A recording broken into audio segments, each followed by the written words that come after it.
the scene of the mall, of the crowds, and then they broadcast on TV right next to it a comparison of what it looked like at Barack Obama's inauguration. And they did this at a certain time. This was when the inauguration was, kind of in the early stages. It hadn't started yet, but this was about 11 o'clock that these pictures were taken. And the idea was to show, look how thicker the crowd was for Barack Obama in 2009 than it was for Donald Trump.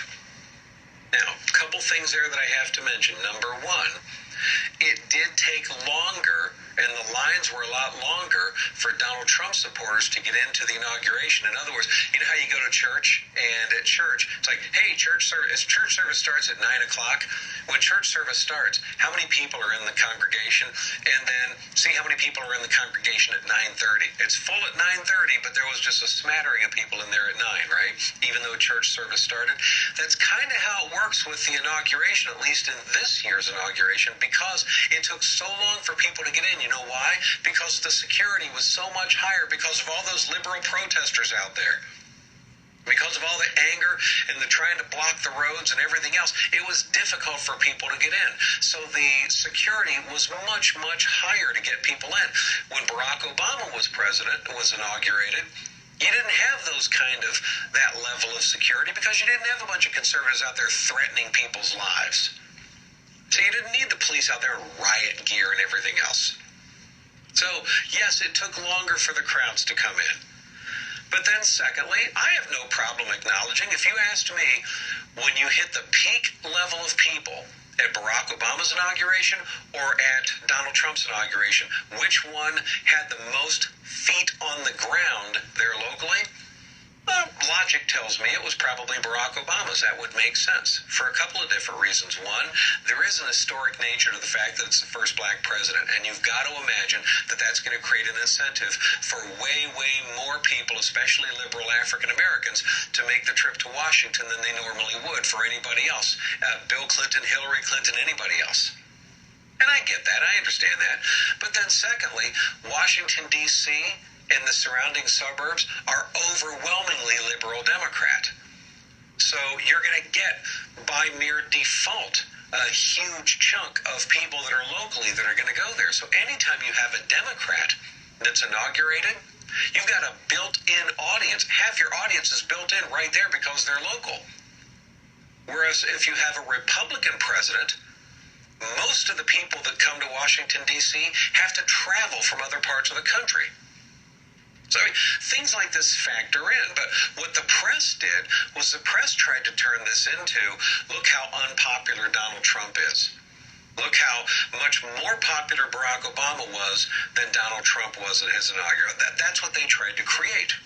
Well, Donald Trump fought back against this. And Donald Trump, now in my opinion, just my personal opinion, these are areas where I think Donald Trump is wrong. I think Donald Trump ought to just let stuff like this go. But he can't. It gets on his nerves. And so he shoots back at the media. And he says, you know what, we had more people watch my inauguration than any other inauguration in history. All right, that's what he said. So then CNN and the rest of the press, then they doubled down, and then they started showing the photographs, and they're going, look at this, he's flat out lying.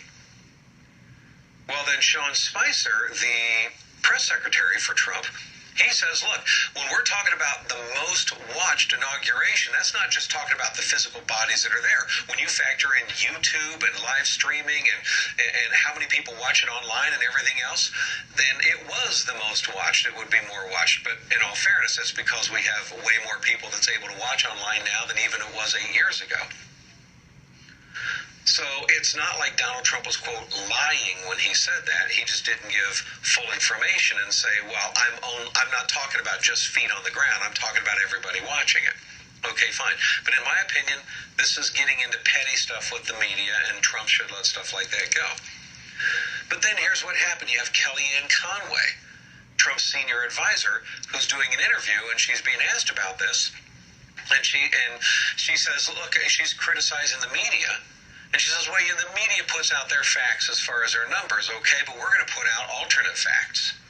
Now, let me say, She's a legal expert who's speaking legalese because there's a common legalese term that people use where each side presents the facts as they know them.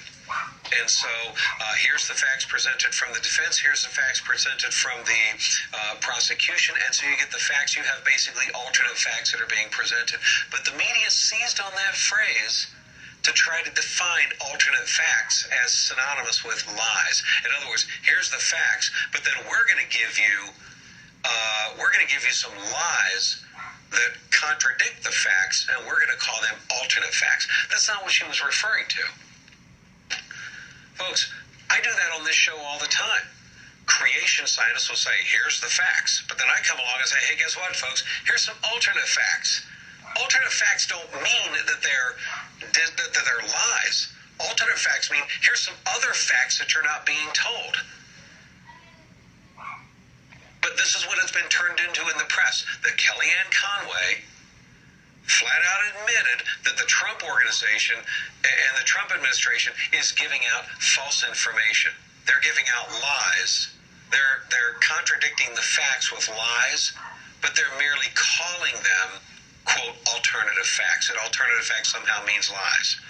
No, it does not. As a matter of fact, I was reading this piece from Joel Pollack. He did a great job writing this piece for Breitbart. He said, quote, the political left and the mainstream media, still reeling from the results of the November election, found traction this weekend in the debate over crowd sizes with the new Trump administration. He says, first, the facts. The crowds on Inauguration Day were massive, and from the front sections where this reporter was lucky enough to have seats, it looked like the entire mall was full. Trump and anyone else seeing the event from that vantage point could be forgiven for thinking that the crowd was at least 1 million strong or more. Taking him to task for speculating about that was simply petty. Press Secretary Sean Spicer was correct. The media was trying to undermine the new president. The size of the crowds at the respective events was not an issue until the media made it one. In his combative statement to the press on Saturday, Spicer correctly noted that there were some media reports of crowd size that were clearly manipulative.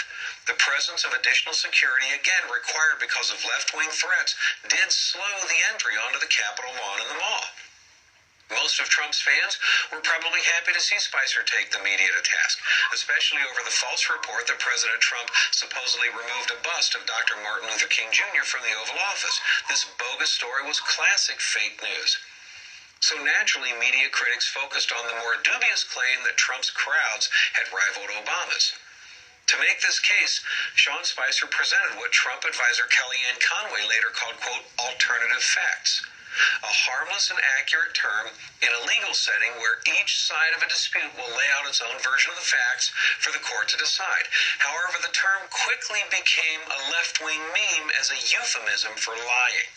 But Trump was not lying. Neither was Spicer or Conway. They were merely giving their version of the events. But CNN and New York Times explicitly said that Trump had made, quote, false claims, whether about crowd size of the media and when his claims were clearly supportable opinion. It was not enough for journalists to find and report the facts independently and let their readers or viewers decide. No, they decided to be argumentative and laid down a marker saying, quote, Trump lied. We're likely to hear a lot more about alternative facts in the future, stripped of its original benign context and used as a foundation for an alternate reality. There's nothing even Trump can do to stop that, but the new administration could choose its battles more carefully and perhaps learn to deliver rebukes with a smile. I think Pollack's absolutely right. But folks, look for this phrase, alternative facts. Look for this to catch on, just like fake news.